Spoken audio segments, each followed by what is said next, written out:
Hivi unamjua jamaa ambaye alikuwa mwizi, tapeli, mjanja kwa kutokea katika historia ya nchi ya India. Yaani alikuwa ni mwizi kiasi kwamba aliweza kuuza majengo ya serikali manne ikiwemo bunge pamoja na ikulu. Unajua ni nani? Ni huyu hapa bwana. Huyu jamaa alikuwa maarufu kwa jina la Natwarlal, lakini jina lake halisi anaitwa Mithresh Kumar Srivastava. Alizaliwa mnamo mwaka 1912 nchini India. Kinyume na unapofikiria wewe, huyu jamaa hakuwahi kuwa mjinga hata kidogo.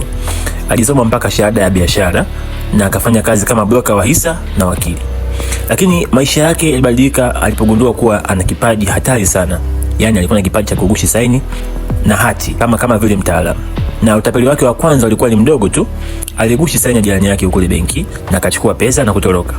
Kuanzia hapo aligundua, hii akili yangu inaweza kunitoa mbali. Na miaka iliyofuata alikamatwa mara kadhaa, lakini kila baada ya kukamatwa, badala ya kuacha wizi, lakini alizidi kuwa mjanja zaidi.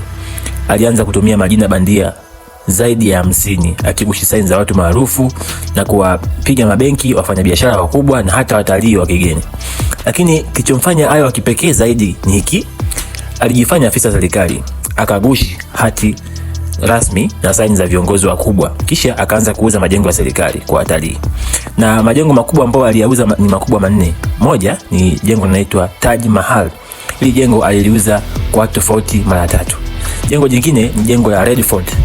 Hili aliuza mara 2, na pia akauza Rashtrapati Bhavan, yani ikulu ya rais. Hili aliuza mara 1. Pia akauza bunge la India. Na watu walimpa pesa nyingi sana wakiamini kwamba majengo hayo ni ya kwao, kwamba wakitoa pesa nyingi wanayapata. Kuna wakati aliweza kuwadanganya akiwaambia kwamba unaponunua bunge unachukua na wabunge kama wafanyakazi wako.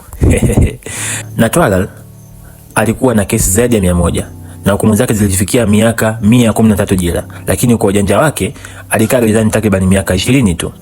Na alitoroka gerezani mara nyingi kuifanya mgonjwa, polisi au kuwahonga maaskari.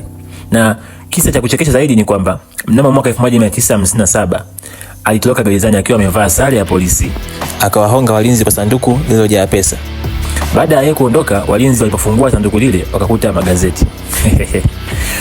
Na mara ya mwisho alitoroka mnamo mwaka 1996 akiwa na miaka 84. Na alikuwa yupo kwenye kiti cha gurudumu, yani wheelchair. Tangu hapo hakuwahi kuonekana tena mpaka leo hajulikani kama alikufa au aliendelea kuishi kwa jina jingine. Kwa watu wa kijiji chake, Natwarlal alionekana kama Robin Hood, maana alikuwa anasaidia sana maskini. Hadithi zake zilikuja kuhamasisha filamu maarufu kama Mr. Natwarlal na Raja Natwarlal. Huo ndio mwisho wa story ya Natwarlal. Je, umejifunza nini kutoka kwa Natwarlal? Maoni yako ni yapi? Usisahau kusubscribe, kulike, kucomment na kushare. Asante. Thank you for watching.